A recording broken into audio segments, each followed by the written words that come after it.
He was young, rich, and admired by all, but no one knew the secret behind his wealth. Every night he lay with his mother's corpse, and with every touch money filled the room. But what happens when the dead begin to wake? Stay with us as we dive into the story together. Kenny was the kind of young man every girl in the neighborhood admired. Tall, dark, and strikingly handsome, with well-built arms that looked like they were carved by the gods. He was just 26, but the kind of confidence he carried made him look like a man who had already conquered the world. He wore his hair in neat dreadlocks, well-oiled, well-styled, and always carried a fragrance that turned heads whenever he walked by. But behind the expensive perfume, the Gucci shirts, and the countless Benz rides was a secret, a horror, a pain that the village of Mekwe will never forget. Kenny was his mother's only child. Mama Janet, soft-spoken, God-fearing, a trader who sold tomatoes and smoked fish in the hot sun just to put her son through school. She starved so he could eat. She cried, but always wiped her tears when he walked through the door. But one day, Kenny came back from school a different person. He had dropped out quietly, but nobody knew. What they didn't know was that Kenny had visited a Baba in the deep forest of Ikom. And what the Baba demanded was unthinkable. The blood of the one who loved him most, his mother. Baba, Kenny had said with confidence, I want to be rich. Not just rich, wealthy beyond reason. The old man smiled through his broken teeth. Then you must pay with what you love the most. The room darkened. The fire danced. Shadows moved unnaturally. The walls whispered, your mother. The Baba declared, it's your doorway to wet. Kenny froze. He laughed nervously. Baba, you mean someone like a mother figure? No, the Baba hissed, your real mother. The one who gave you life, but now give it again. And the condition? Her body must never leave your house. She must be laid in a special prepared room, untouched by the sun. And every night, you must lay with her cold, lifeless body. The moment your skin touches hers, money will fall like rain. Naira, dollars, pounds. Can you do it? The Baba asked again, louder. Kenny swallowed and nodded. He didn't sleep that night. Mama Janet had no idea what was coming. She welcomed her son home with a warm hug and soft jollof rice, cooked with love. She said, Kenny, my pikin, you look lame. Eat. He stared at her, not as a mother, but as a price tag. That night, he cooked her favorite meal, pounded yam with bitter leaf soup and goat meat. She smiled with joy. Hey, Kenny, you this boy, you remembered everything. He sat across her, watching her eat, watching every swallow, knowing it was her last. God will bless you, my son, she said. Everything I suffered for, I will enjoy one day, maybe when you marry. She didn't know that was her last blessing, her last laughter, her last full belly. Later that night, he walked quietly into her room. She was already snoring peacefully, tired from a long day. He raised the small bottle the Baba gave him and poured the black liquid into her mouth. She coughed once, twice, then silence. Kenny placed her body on a white mattress in the secret room he had prepared behind his new place. White candles circled the bed, perfume of mint and bitter cola filled the air. And that night, he laid beside her, his heart pounding like thunder in his chest. He tried not to look at her face, still peaceful, still beautiful, but lifeless. Her skin was already turning cold. He whispered, "Forgive me, Mama." As soon as his body touches hers, the ground trembled, and from the ceiling like rain, money poured down. Naira notes flew everywhere. Bundles of dollars appeared from nowhere in the room, was soaked in the wet. It was working, the ritual was real, but so was the horror, because he had to keep doing it every night without fail. Kenny became rich overnight, nobody questioned how, because in Nigeria, wealth is enough answer. He bought cars, he built houses, he spread money like water in nightclubs in Benin City. But the people of Megbe, they started to whisper, "Where is Mama Janet? She used to sell tomatoes here every day. She hasn't been seen in weeks." Kenny always smiled and said she traveled to Lagos, to Ghana, to America. But no one had seen her. Old Mama Ejiro, her friend of 30 years, said one morning, "Something is wrong." She wouldn't leave without telling me. Kenny ignored them, but every night he knew he couldn't run because the Baba warned him. If you miss even one night, if her body starts to decay, the wealth will vanish and your punishment will begin. It began 3 weeks after her death.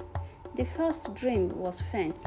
Kenny saw his mother standing at the edge of his bed, dressed in the same Ankara wrapper she wore the night he poisoned her. She didn't speak, she only stared, tears dripping from her eyes, blood pouring from her mouth. He woke up sweating, panting, trembling, but he brushed it off. "It's just a dream," he muttered. And that night, he went back into the ritual room, laid beside her body again, and collected his words. But the dream didn't stop. They grew louder, darker, and more real. One night, he dreamt of her crawling towards him, her arms bone thin, her voice hoarse, saying only one word, "Why?" That night, when he laid with her, he felt her body twinge. He jumped, his hands shook, but he didn't stop, because the fear of losing the money was greater than the fear of death. And deep inside him, he knew he had already crossed a line that had no return. Kenny's mansion in GRA was the talk of the town. White walls, gold gates, marble floors, and lived like a prince. But one morning, the maid screamed. Hundreds of flies had filled the master room. Bustling, black, stubborn. They spread insecticide. They cleaned for hours, but the flies kept coming every morning, like a curse. They never entered the morning room, but they gathered around the doors. They knew where the dead lived. One night, Kenny entered the room late. He had been drinking at a club. As soon as he touches her cold body, nothing happened. No money, no shaking, no whispers. He panicked. "Why?" he cried. Then he saw it. Her body was changing. Her skin had turned gray. Her fingers were stiff. A terrible odor started to fill the room.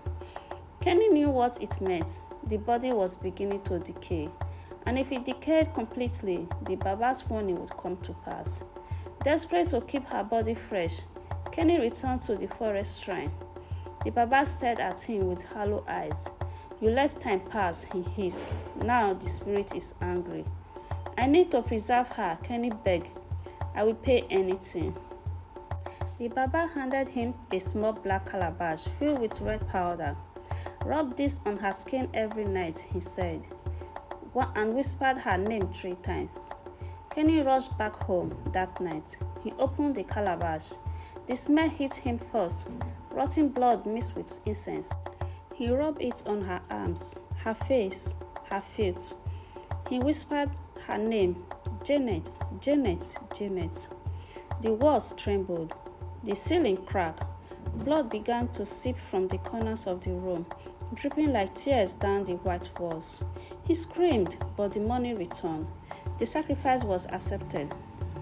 But now it demanded more than just his body. It wanted his soul. Kenny tried to live normally, tried to find comfort, then came blessing. She was 24, soft-spoken, with caramel skin and long braid. A student from Uniben, he met her at a lodge and was instantly drawn to her innocence. They started dating. She moved in. But she wasn't stupid. One night, while cleaning, Blessing opened the wrong door, the door to the money room. What she saw made her scream. Kenny ran in and grabbed her. "Don't look," he shouted, but it was too late. She had seen Mama Janet's decaying body, the candles, the dried blood, the scattered cash. She collapsed. He knows her, lied to her. It's all a dream. He whispered, "You didn't see anything." But Blessing wasn't dumb, and Kenny knew. If she left, she would tell. And if she told, everything would end. The next morning, Blessing was gone. Her bag, her phone, her wig, everything was left behind. Kenny searched, he called, he tested. Nothing. He drove to her school. No one had seen her. He went to her hostel. The door was locked. Rumors spread. She ran away. She traveled. She was kidnapped. But only Kenny knew the truth. Because 2 days before she vanished, the Baba appeared to him in a dream, his eyes burning like coals. She had seen too much, the Baba said. She was not part of the agreement. The next morning, Kenny opened the money room, and there she was, next to Mama Janet's cold body. Her lips were frozen in a scream, her eyes wide open, forever. He had paid the price for her curiosity, and now he had 2 bodies to lay with, 2 souls to silence, 2 sacrifices for double the weight. 2 bodies, 2 women, 1 bed. Kenny stared at them both that night, his mother and Blessing. One raised him with love, the other gave him hope again. And now he laid between them, like a king in a cursed palace. As he placed his hand on his mother's chest, the room filled with naira. He touched Blessing's cold skin, and dollars began to pour from the roof. It was true. The more bodies he offered, the more money he received. But it also meant the deeper the darkness inside him grew. He stopped talking to people. He fired his staff. He locked every door in the mansion, afraid that someone else might find the room and be taken by the ritual. The house grew silent. No laughter, no music, just money and the smell of the dead. Kenny was now rich beyond comprehension, but he was alone, trapped with the ones he loved most, whose lives he took. 3 months later, something unexpected happened. A journalist named Essie arrived in Umokbe. She was young, bold, hungry for the truth. She had heard rumors about Mama Janet's disappearance, about Blessing, the missing Uniben student, about Kenny, the handsome millionaire whose money never stopped flowing. Essie approached the story with caution. She visited the market, spoke to Mama Ejiro, who said, "That boy is cursed. Something in that house smells like evil." Essie became curious. She tried to speak to Kenny. He refused. She tried to follow his car. He vanished down the back roads. One night, she stood outside his mansion, gate with recorder in hand. "I know you are hiding something," she said quietly, "and I will find out." Inside the house, Kenny stood by the window, watching her, and the moment she walked away, he felt something shift, because the ritual had a new rule now. The Baba had warned, once a third person sees the room, you must either silence them or they will expose you, and the word will rot. Kenny avoided the room for 1 night, just 1 night. He was exhausted, tired of the smells, the fear, the blood. So he slept in another room just 1 night, and the next morning every mirror in the house cracked. The walls began to bleed again, this time in black. When he finally entered the money room, the bodies had changed. Mama Janet's eyes were opened, her mouth stretched into a silent scream. Her hands moved. Blessing's head was twisted silently to the left, as if she had tried to turn, to run, to speak. And the money, it had stopped falling. In fact, it began to disappear. The stacks melted into ash. The bundles turned to dust before his eyes. Kenny fell to his knees. "What have I done?" he whispered. But it was too late. The curse had evolved, and now the dead were starting to wake. Essie had grown obsessed. She camped outside Kenny's mansion, snapped secret pictures, recorded his movements. One night, she scaled the fence and slipped into the backyard. She found a cracked door, unlocked. It led down the basement where a single red bulb flickered. She took a breath, pulled out her phone, and stepped inside. What she saw made her drop the phone. Two women, one old, one young, lying side by side. Money, candles, blood, and then Kenny. He stood in the corner, eyes glowing with something unholy. His voice was low, broken. "You weren't supposed to see this." Essie tried to run, but she slipped, and Kenny moved faster than she could scream. That night, the ritual room had a new body. 3 on the bed, 3 who once loved him, 3 sacrificed, and the money returned tenfold. With 3 sacrifices, Kenny became a legend. He built malls in Benin, sponsored politicians, bought his own private jets. They called him Young Man. The Forbes list worshipped him. Instagram praised him. But at night, he heard footsteps in the hallway. 3 sets. He heard breathing in empty rooms. He heard laughter in his mother's crying, blessings, whispers, essays. He covered every mirror because they began to reflect not him but them. And the Baba came again in a dream, sitting on a throne of bones. "You are now king of the dead," he said, "but the throne is never free." Kenny tried to ask, "What do you mean?" But the Baba vanished, and from that night on, he began to feel something new. A sharp pain inside his chest. Each time he touched his money, the weight was now hurting him. And if he didn't act soon, it would kill him. Kenny tried everything. He washed in 7 rivers. He fasted. He poured perfume and blood on the bodies. He even knelt and begged his mother's corpse to forgive him. But it changed nothing.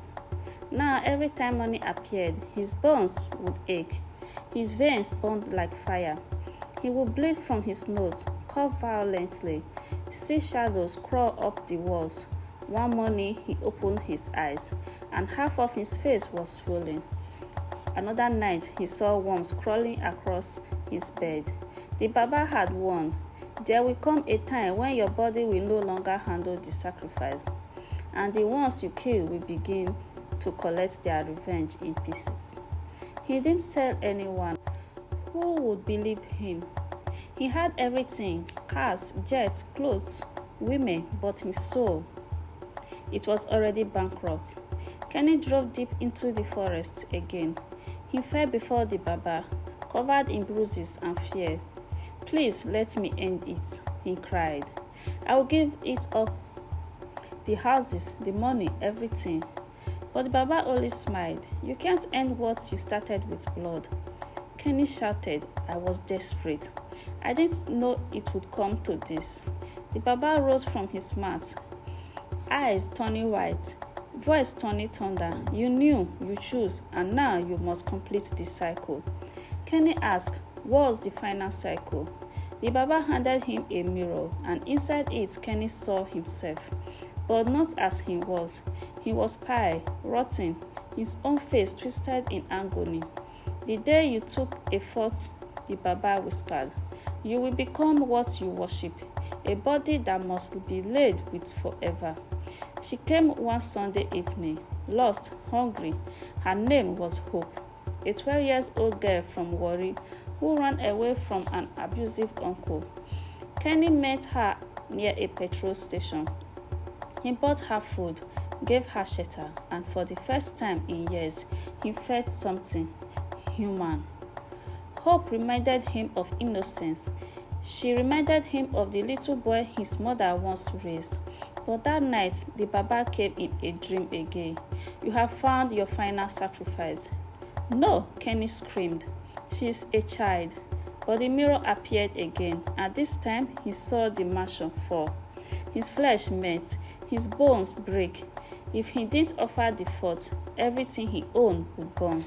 And so he stood by the morning room door, Hope sleeping in the next room, and the choice before him: save himself or save her. Kenny couldn't do it. He sat by Hope's bed, watching her breathe. Then he looked at his mother's old Bible, still gathering dust on a shelf.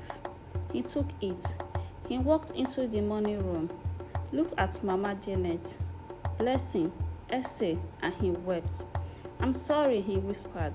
"I was foolish, greedy, wicked." Then he did the unthinkable. He poured petrol on the floor, all over the bed, all over the corpse, and he lit the match. The room went up in flame. He didn't run. He let the fire burn.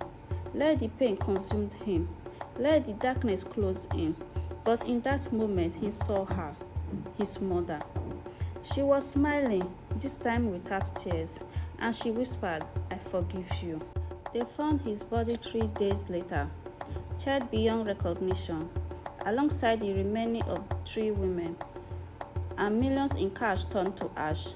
The story shocked the nation. It ran in newspapers, blogs, and radio stations. Millionaire Yahoo Boy dies in mysterious fire. Bodies found inside mansion. Ritual gone wrong, but no one ever found the girl named Hope. Some say she ran away. Some say she was protected by angels. Others believe she was his second chance. A test he finally passed. And though Kenny's mansion is gone, the land where it stood is still empty. No one builds on it. No one enters after dark. They say, if you walk by at midnight, you can still hear his mother whispering, "Why, Kenny? Why?" If this haunted story touched your heart or gave you chills, please like this video to support our channel. Subscribe to get more powerful African folktale just like this. Turn on the notification bell so you never miss a new upload, and share this story with someone who loves mysterious tales and powerful lessons. Your support helps us keep bringing you these unforgettable stories. Thank you for watching, and remember, some word comes at a price no soul can bear. Goodbye, take care, see you on my next video.